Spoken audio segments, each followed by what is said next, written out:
Good morning. Standing this morning is the mother of Eric Garner, Gwen Carr, the widow of Eric Garner, Esau Garner, his children, Eric, Erica, and Emily. And let me say that a year ago Friday, a brutal and, in our opinion, unexcusable act happened to Eric Garner. It not only violated his civil rights, it violated the policies of the New York City Police Department in terms of chokehold. Eric Garner died a year ago this Friday.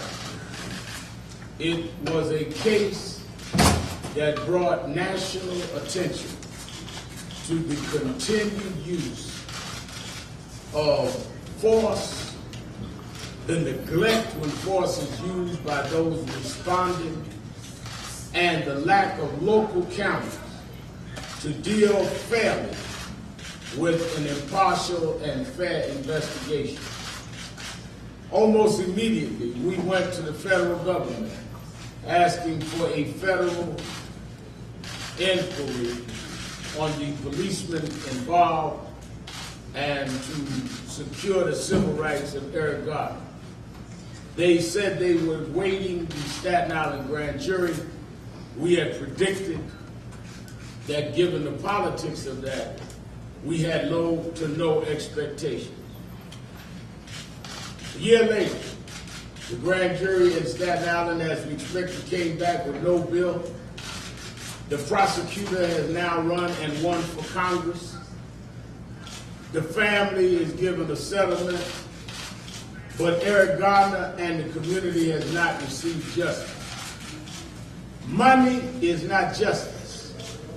Money is a recognition of the loss of the family, but it does not deal with the criminal and other wrong done to this family and other families.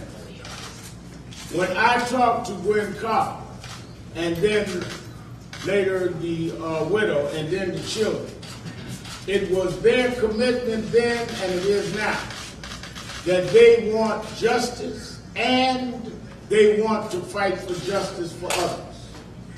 And that was the agreement we made almost a year ago, and that's the agreement we reiterate today.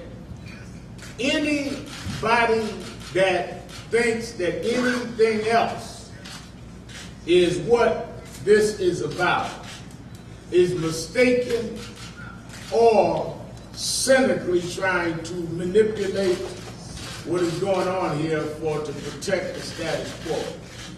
Let me make two things clear.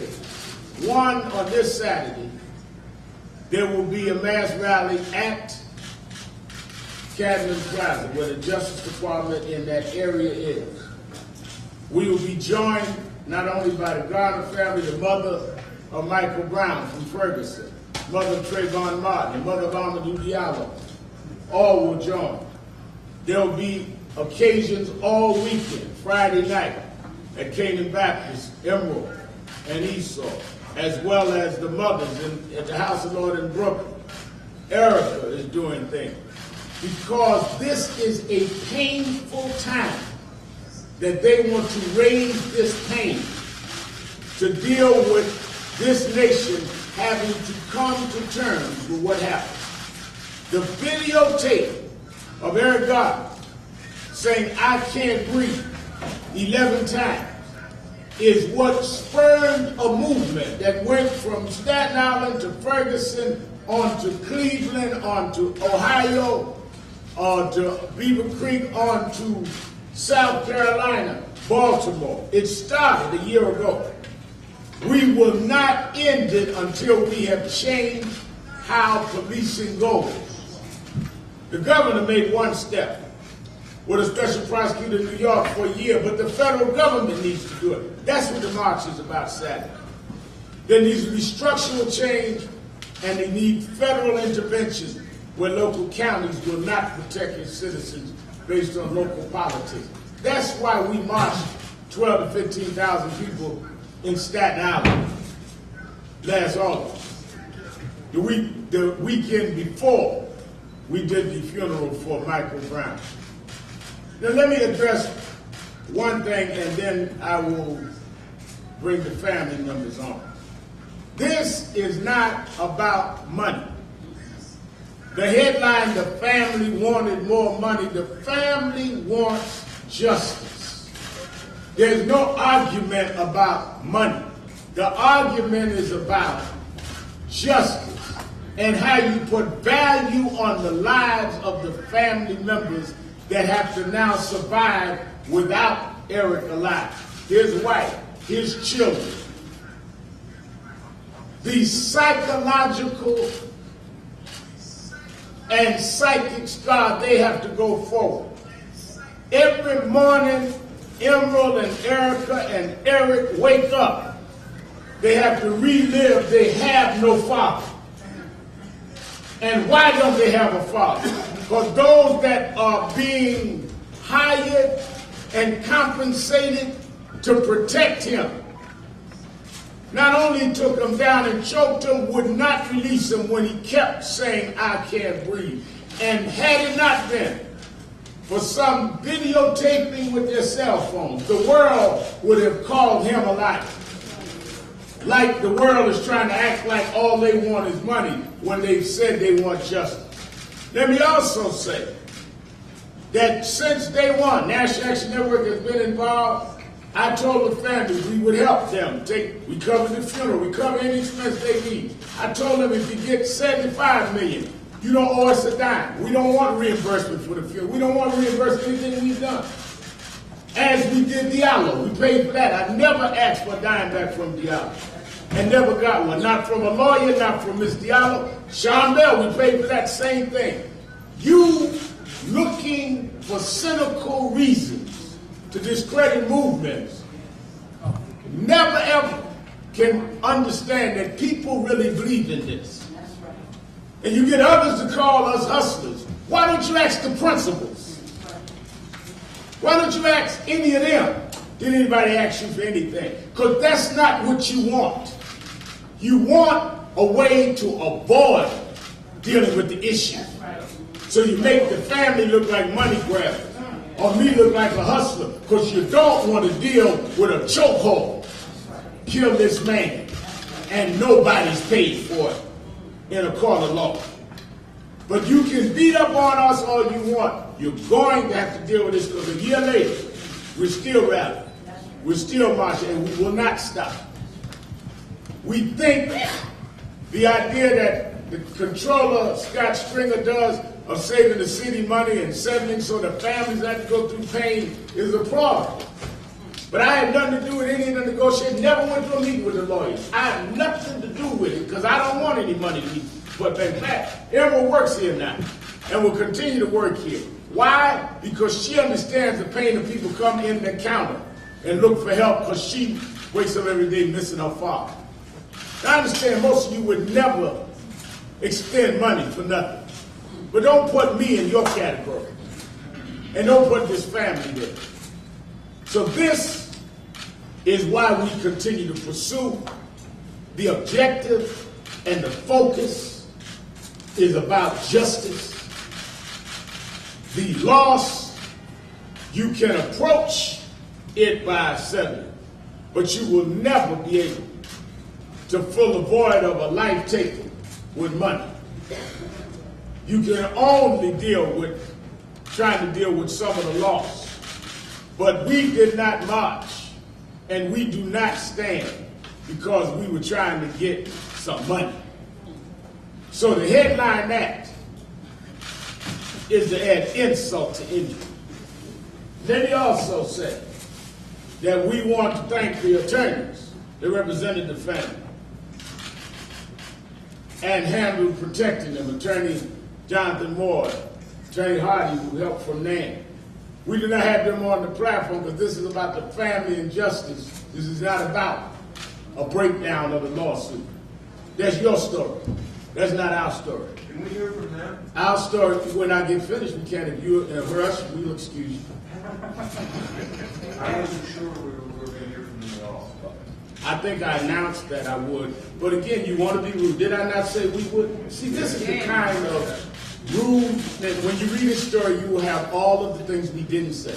Because all of you heard me say I will introduce him after, didn't I? But he's so busy, ready to misconstrue the story, he had to break in. Exhibit A, what I'm talking about.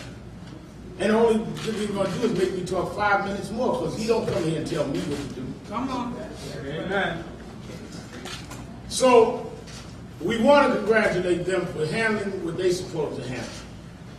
But this is about justice, and we're going to continue to keep that focus. And that is what we want to announce today. Let us first hear from the widow of Eric Garner, Esau Snipes. God. Good morning, everybody. Okay, first I'd like to thank Reverend Al Sharpton and Nan for supporting us and continuing to do so. Michael Hardy, Jonathan Moore, and Josh for being vigilant and doing what they do and what they get paid to do. Let everyone know that Nan did not ask for anything, did not insinuate, did not imply. Okay, I do not owe them anything, and there will not be a portion given to them. Has done nothing but support us in every way. And we would like to also get the city to continue to support us as we rally and march to continue for justice for my husband, to try to get the prosecutors to prosecute these officers where they deserve to be prosecuted. They treated my husband like an animal, and I think that they give animals more respect than they give humans. And I think that they need to do something about that ASAP, because we're losing our family members, and they're not losing anything. I lose sleep. I can't sleep at night. I've been married 28 years, looking for the day that all my kids leave the house and me and my husband can do what we want to do without babysitters. And now I have no one but my children, and I'm alone to deal with this for the rest of my life. But I want to thank everyone for listening, and keep supporting as we go forward and getting justice for my husband. Thank you. Ms. Gwen Carr, mother of Eric Garner. Good afternoon, everyone. I want to give much thanks to National Action Network, Attorney Harding, Reverend Daughtry, and all the NAN staff. They have done nothing but support us in everything from day one. I remember Al Sharpton inviting us here, and from that Saturday that we came here, he's been with us for the whole 9 and still continues to be with us. This settlement that we get, people we're walking up and down the street, they're saying congratulations. Don't congratulate us. This is not a victory. The victory will come when we get justice. Then we want to have a victory party. But now, we still need you all to stand with us as we go forward. For this weekend, we're having the Eric Garner Commemoration Weekend, and there's plenty of activities around the city, and we would like you to come to as many as you can. We got them in Brooklyn, in Harlem, and everywhere around the city you can come. But down at Cadman Plaza, we will have the big march, and that will be for justice. We are asking the federal government, which we've been asking them for a whole year, to come and take the Eric Garner's case. Because, as you know, at the grand jury, we didn't receive justice. Even though my son said he couldn't breathe 11 times. 11 times he said he couldn't breathe. And they chose not to indict. Where is the justice? So now, we just ask you to please come and stand with this family, stand with Nan, stand with all the supporters, as we go through this weekend and we try to commemorate and never forget the name of Eric Garner. Thank you. Daughter of Eric Garner, Erica Garner. First, I just want to say thank you to all the people that have been supporting my family through this whole thing. A year ago, we vowed to never forget, and a year later, people around the world never forgot. This does not represent justice. We are calling on the Department of Justice and Loretta Lynch. I'm sorry. To deliver justice for my father. My father was killed on video, and there has not been any justice or admission of guilt. One, the legal aid asked for a summary of the citizen complaint against Daniel Pantaleo. No one is talking about that, but they want to worry about our settlement. The city denied the request, saying that releasing those records is threatening his life. It's threatening the life against Pantaleo. I see, we just want to know what his criminal history is. You know, he's still out on the streets, he still have a job. EMS workers still have a job. What do justice look like when we get indictments, when we get a fair trial? So I'm begging everyone to keep on doing what you're doing, supporting our family, protesting, not just our family, but all families of police brutality.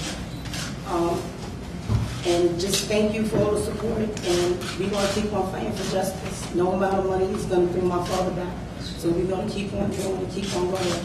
It's going to take, if it takes years, if it takes a month, we're going to keep on going. Thank you. Emerald Garner. Good morning.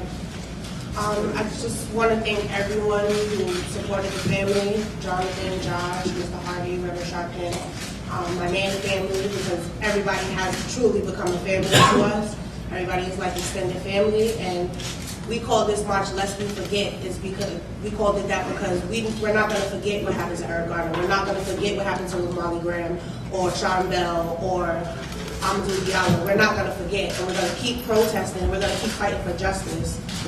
Like everyone said, a settlement is not justice. Justice is when somebody is held accountable for what they do. If you do a crime, you do the time. That's how it goes, and it's no excuse. So Department of Justice, we trust that you're going to do the right thing. We're putting our trust in you and Loretta Lynch and everybody who, the special prosecutor.